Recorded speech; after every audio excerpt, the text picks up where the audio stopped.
जय श्री कृष्णा। राधे राधे। सभी कार्तिक नहाने वाली मेरी माता बहनों को हार्दिक बधाई। आज आप सुनेंगे कार्तिक मास में सुनी जाने वाली संपूर्ण कथा। कथा प्रारंभ करने से पहले सभी माता बहनों से अनुरोध है कि कमेंट बॉक्स में हर जय श्री कृष्णा, जय गणेश जी, जय लक्ष्मी माता, जय विष्णु भगवान जरूर लिखें। तो सबसे पहले सुनते हैं गणेश भगवान की कथा कि एक दिन गणेश भगवान चौंटी में चावल लेकर, चम्मच में दूध लेकर नगर में भ्रमण करने के लिए गए। सबसे कहने लगे कि कोई मेरी खीर बना दो, कोई मेरी खीर बना दो। लेकिन बुढ़िया कोई भी नहीं सुनती, कहती थोड़े से चावल हैं, थोड़ा सा दूध है, कौन सुनेगा, कौन तेरी खीर बनाएगा। तो बुढ़िया माई अपने दरवाजे पर बैठी थी और वो बोली, बेटा सब मना कर रहे हैं, बच्चा का क्या मनाना, आ जा बेटा, मैं तेरी खीर बनाती हूँ। बुढ़िया माई उसे अंदर ले गई, छोटा सा पतीला ले आई और उसमें कहा कि चल इसमें अपना ये दूध डाल दे। तो बुढ़िया माई से गणेश भगवान कहने लगे कि बुढ़िया माई मेरी खीर इसमें नहीं बनेगी, मेरी खीर बनाने के लिए तो बड़ा बर्तन चाहिए। बुढ़िया माई संचय में पड़ गई। थोड़ा सा दूध, थोड़े से चावल, बेटा इसी में बन जाएगी। नहीं माई कि हम तो गरीब आदमी हैं, कहाँ से लेकर आएंगे पतीला, कहाँ से लेकर क्या करूँगी। बुढ़िया माई से कहना लगा कि पड़ोस के घर चली जा, कोई तो पतीला दे ही देगा। बुढ़िया माई पड़ोस के घर जाती है, एक बड़ा सा भगोना वहाँ लेकर आ जाती है। गणेश जी महाराज जैसे ही चम्मच का दूध डालते हैं वो भगोना बढ़ जाता है और मुट्ठी के चावल डालते हैं तो वो खीर बनना शुरू हो जाती है। तो कहती है गणेश भगवान के मेरी ये खीर तेरे चूल्हे पे नहीं बनेगी, इसके लिए भट्टी खुदवा। बुढ़िया माई एक भट्टी खुदवाती है, खीर बनना शुरू हो जाती है। गणेश भगवान कहते हैं कि सारे नगर में ढिंढोरा पिटवा दे कि आज मेरे यहाँ खीर का भोजन है। बुढ़िया माई सोचने लगी कि बेटा हमारे पास, हम तो गरीब हैं, सब दुनिया हंसेगी, मैं सारे नगर को भोजन क्यों कराऊं। तो बुढ़िया माई से गणेश भगवान कह रहे कि मेरी बात मान बुढ़िया माई और सारे नगर में न्योता दे दे। तेरी जब ये खीर बन जाए, उस खीर को एक थाली में ठंडी करके गणेश जी भगवान का नाम लेके पर्दा लगा के और खा लेना और सारे नगर में भोजन करा देना। उसकी सास थी थोड़ा ऊंचा सुनती थी, बहू थोड़ी तेज थी। बहू ने क्या किया, फटाफट उठी और उठने के बाद नहा धो के खीर बन गई, थाली में ठंडी की, गणेश जी भगवान का भोग लगाया, पर्दा लगाया, गणेश जी का नाम लेके खा ली और थाली अंदर छोड़ दी।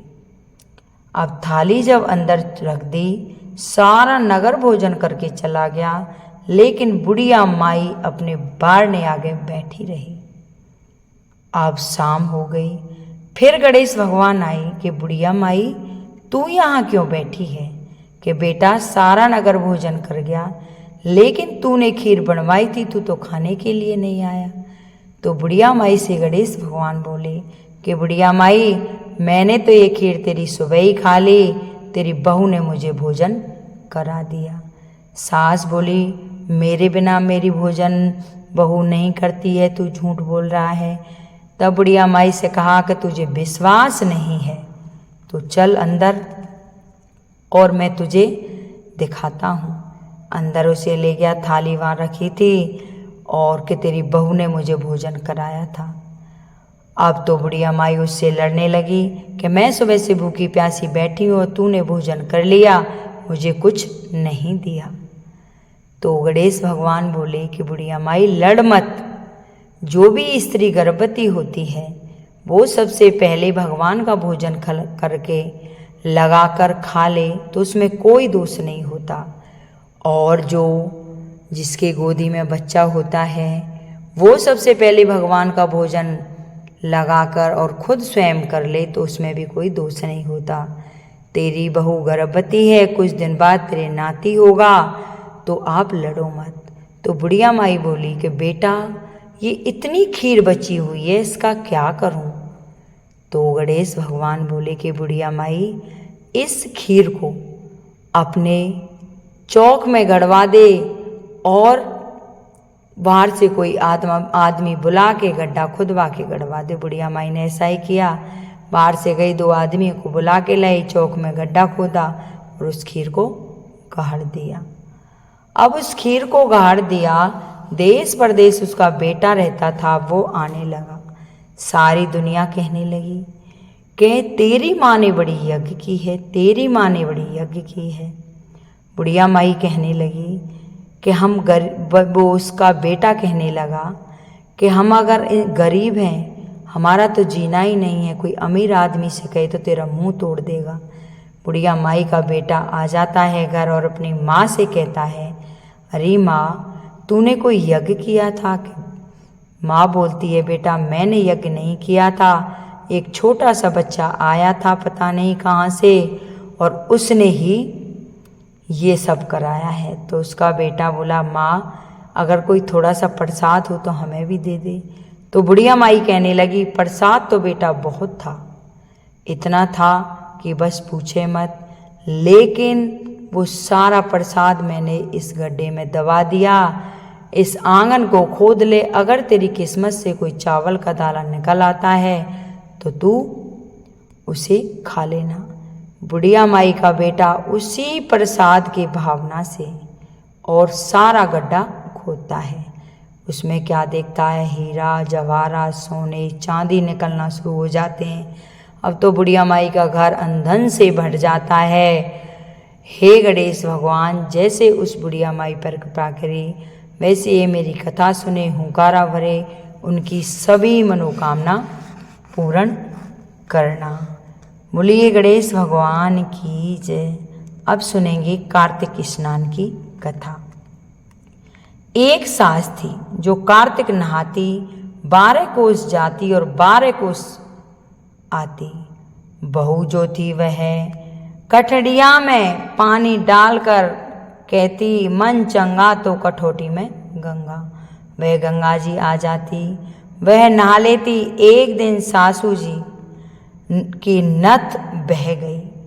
घर में बहू नहाई तो उसने अपनी कटोटी में नथ आ गई, उसने नथ को निकाल कर रख लिया।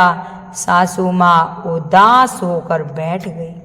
बहू बोली, उदास क्यों बैठी हो माँ जी? सास बोली, मेरी नथ गंगा में बह गई है। बहू बोली, मेरे हाथ में आ गई है माँ जी आपकी नथ। सासू माँ बोली, कैसे? बहू बोली, तुम तो 12 कोस जाती हो और 12 कोस आती हो। मैं अपनी कटोटी में पानी डालकर कहती हूँ, मन चंगा तो कटोटी में गंगा, गंगा जी यहीं आ जाती हैं। उसी में तुम्हारी नथ आ गई, मैंने ले ली है। जैसे 7 कोस सास को आई, किसी को ना आवे, बहू ने आई सबको आई। कहता सुनता हुंकारा भरने की सभी मनोकामना। लिए गंगा माई की जय। अब सुनेंगे कार्तिक की 5 कहानियों की एक कथा। एक ब्राह्मण और ब्राह्मणी थे। वह 7 कोस गंगा जमुना नहाने जाया करते थे। ब्राह्मणी बहुत थक जाती थी। एक दिन बोली, कोई बेटा होता तो बहू आ जाती, घर में खाना बनाती हुई मिलती, कपड़े धोती मिलती। ब्राह्मण बोला, तूने बड़ी बात कही है तो तेरे लिए बहू ला देता हूँ। एक पोटली में चून बांध ले, थोड़े उसमें मोहर असरपी डाल दे। उसने पोटली बांधी, ब्राह्मण चल दिया।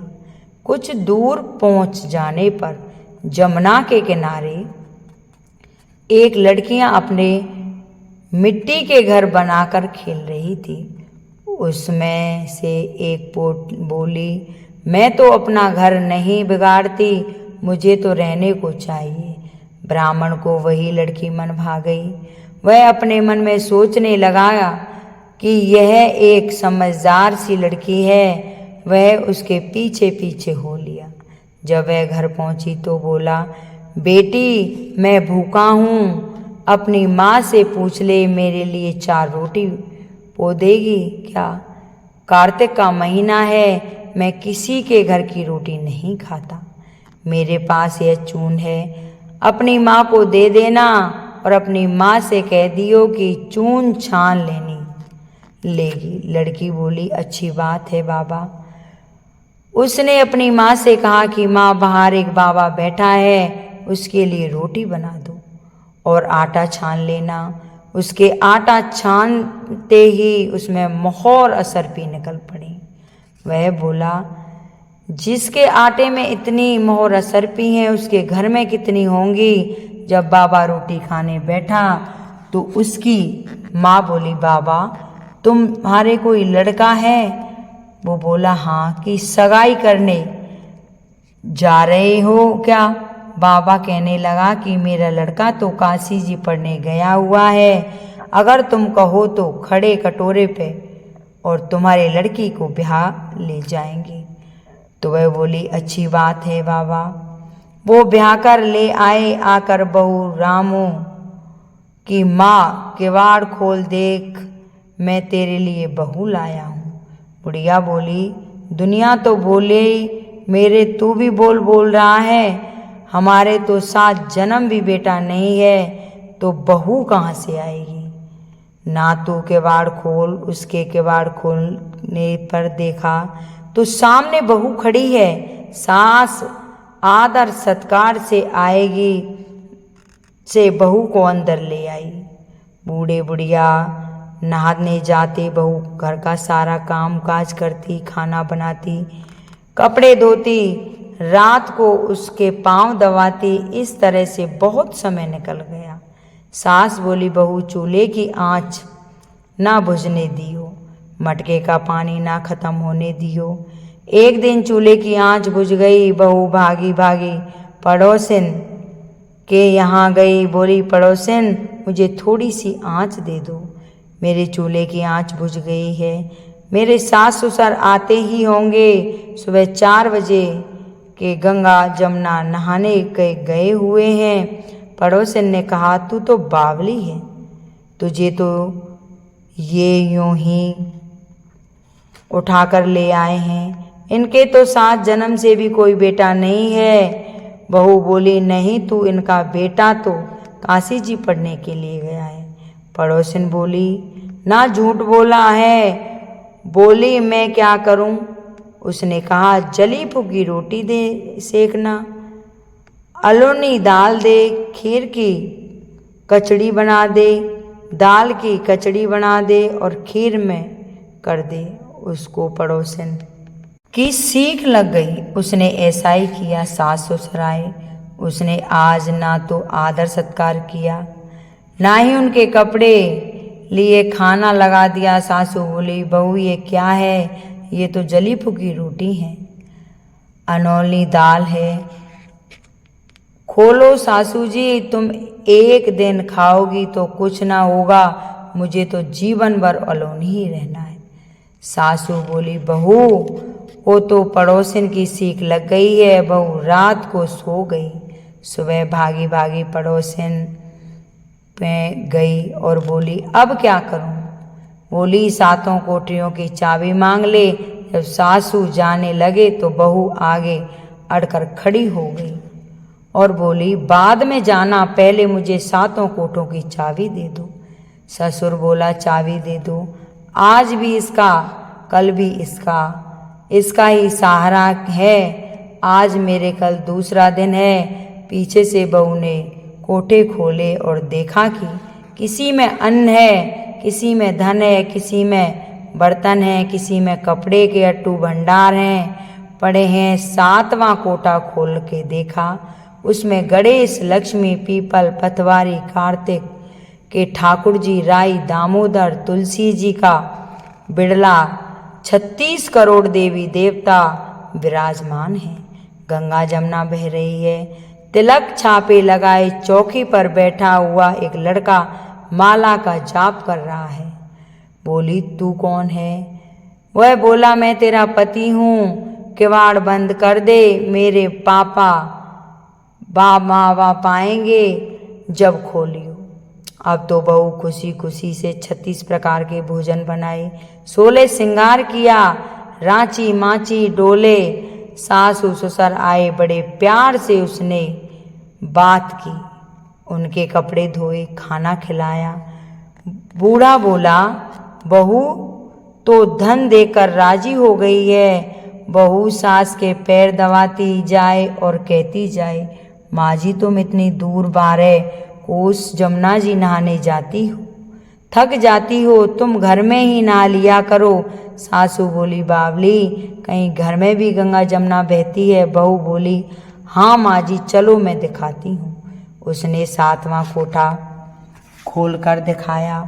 उसमें गणेश जी, लक्ष्मी जी, पीपल, पतवारी, तुलसी के ठाकुर जी, राई दामोदर, शिव, पार्वती, 36 करोड़ देवी देवता विराजमान थे। गंगा जमुना बह रही थी। तिलक छप्पे लगाए चौकी पर बैठा एक लड़का माला जाप कर रहा था। माँ बोली, तू कौन है? वह बोला, माँ मैं तेरा बेटा हूँ, तू कहाँ से आया?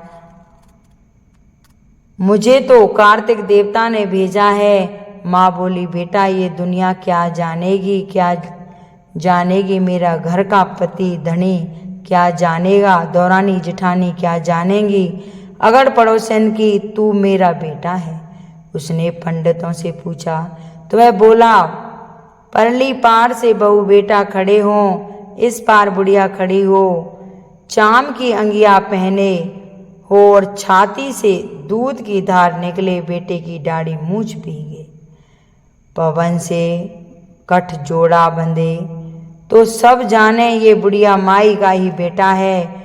उसने ऐसा ही किया। चास की अंगिया फट गई, छाती से दूध की धार बह निकली, बेटे की दाढ़ी मूछ भीग गई, पवन पानी से बहू बेटे का गठजोड़ा बांधा गया। ब्राह्मण ब्राह्मणी बहुत खुश हुए। हे कार्तिक के ठाकुर जी, राई दामोदर, श्री कृष्ण भगवान, जैसे उस बहू बेटा दिया वैसे ही सबको देना, जैसे ही उनकी इच्छा पूरी करी वैसे ही सबकी करियो, कहते सुनते को और हुंकारा भरते को। बोलिए गंगा जमुना महारानी की जय, बोलो कार्तिक महाराज की जय। अब सुनेंगे नित्यनेम की कथा। 2 माँ बेटी थी, वह रोजाना नित्यनेम की कहानी कहा करती थी। उसकी बेटी ने कहा, माँ मैं नित्यनेम की कहानी कहूँगी। माँ ने कहा, बेटी तेरी कहानी ससुराल में कौन सुनेगा। उसने जिद की और नित्यनेम की कहानी कहने लगी। उसकी शादी हुई, ससुराल को गई, सबसे कहते कि मेरी कहानी सुन लो। सभी कुछ ना कुछ बहाना बनाकर टाल देते, कोई कहानी नहीं सुनता तो वह भूखी रहती। एक दिन पड़ोसिन बोली, मैं तेरी कहानी सुनूंगी। वह आती, कहानी सुनती तो बहू खा लेती। एक दिन ननद ने अपनी माँ से कहा कि माँ, भाभी पड़ोसिन के कहने से तो खाना खा लेती है और हम कहते हैं तो नहीं खाती। माँ ने कहा, उससे मना कर देना। उसने कहा, अच्छा है। लड़की ने पड़ोसिन से मना कर दिया तो पड़ोसिन ने अपने पति से कहा कि उसकी बेटी मना करती है, तो पति ने कहा कि उसकी माँ मना करे तो मत जाना। अगले दिन सास ने मना कर दिया तो पड़ोसिन नहीं आई। बहू की कहानी कोई नहीं सुनता तो वह भूखी रहती। ससुर ने पूछा कि बहू कैसी है, तो सास ने कहा कि अच्छी है, कामकाज तो कर लेती है मगर कुछ खाती नहीं है। ससुर ने कहा कि बड़े घर की बेटी है, काम करने से थक जाती होगी, इससे काम मत कराया करो। लेकिन वह फिर भी नहीं खाती। धर्मराज का आसन डोल उठा। इस नगरी में ऐसा कौन सा है जो भोजन नहीं करता, उसे बुलाओ। स्वर्ग से विमान आया तो सास बोली, मैं चलूं, तो बहू ने कहा, तुम्हें तो बहुत काम था, मेरी कहानी सुनने का समय नहीं था। जेठानी ने कहा तो कहने लगी कि तुम्हें तो मालिक का खाना बनाना है। ननद से कहा तो ननद कहने लगी, तुम्हें तो गुड्डे गुड़िया खेलने से फुर्सत ही नहीं मिलती। पड़ोसिन बोली मैं चलूँगी। तो बोली कि हाँ चलो, तुमने ही मेरी नितनेम की कहानी सुनी थी।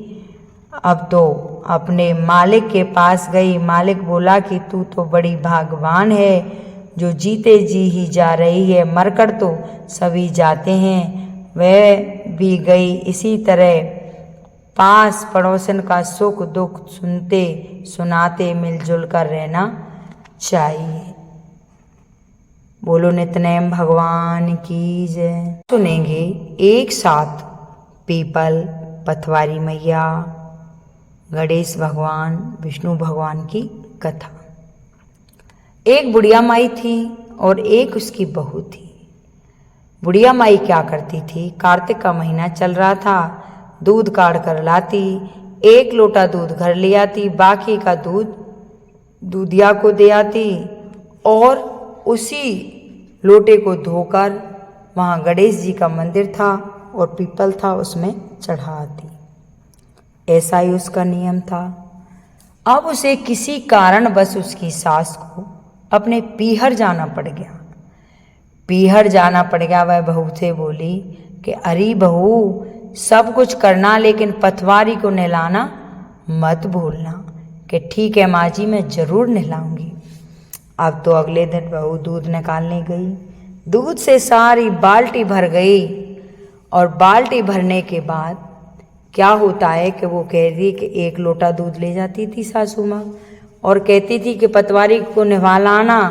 अब तो वो सारा दूध पतवारी माता पर चढ़ा जाती।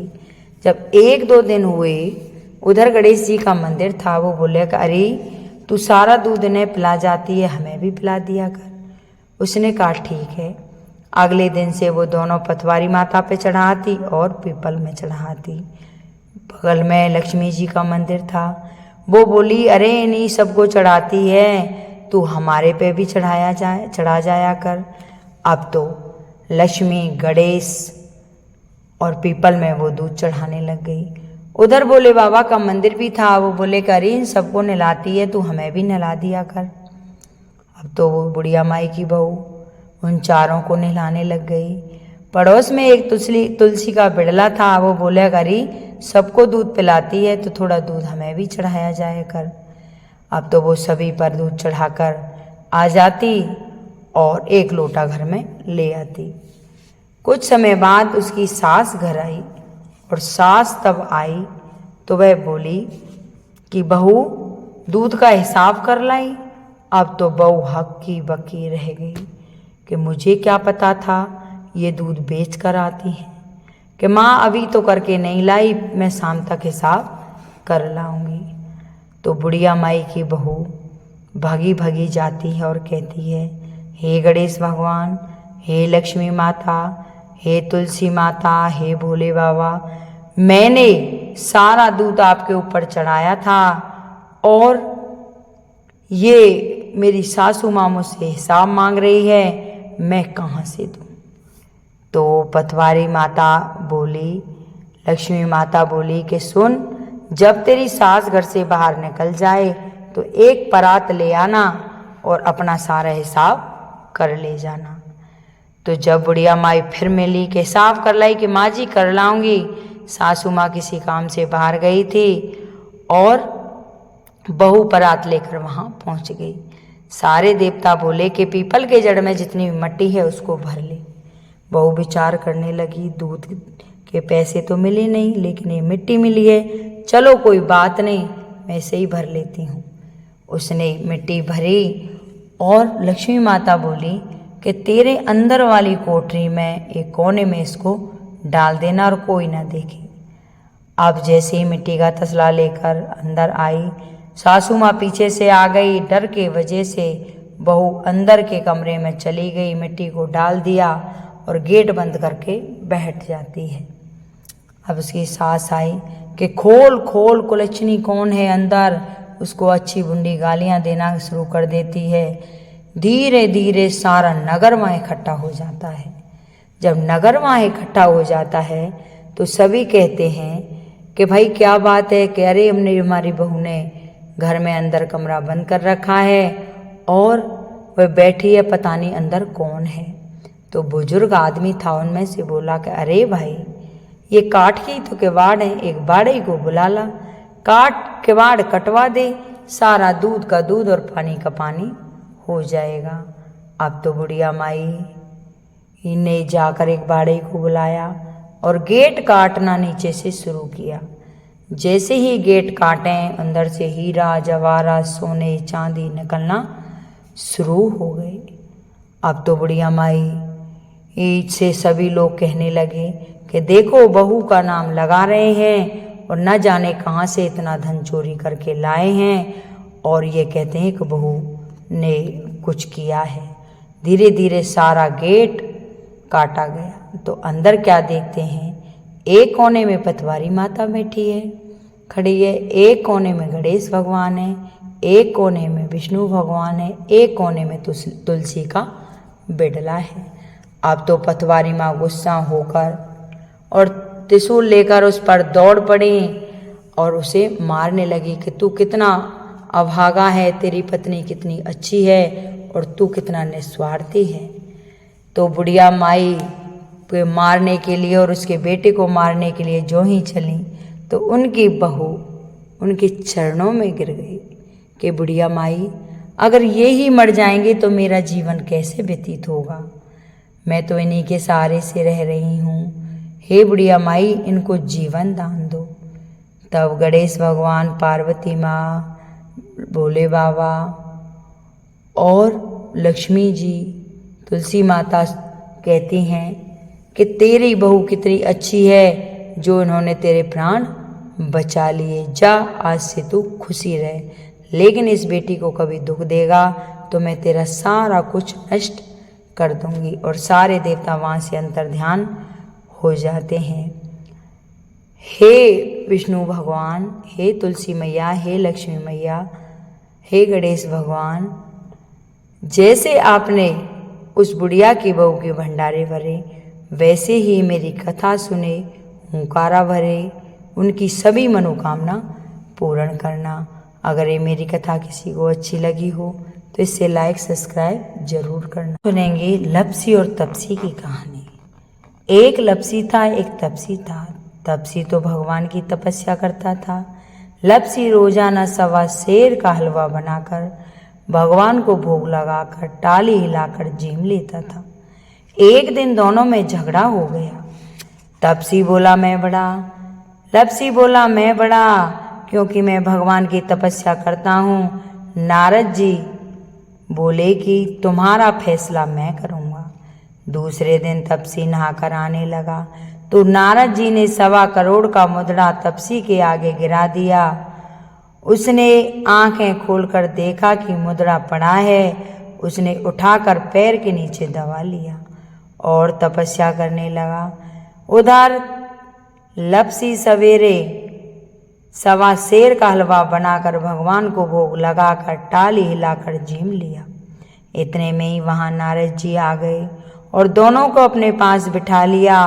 दोनों पूछने लगे कि कौन बड़ा है। नारद जी ने तपसी से कहा कि अपना पाँव हटा। पाँव हटाते ही मुद्रा निकल आया।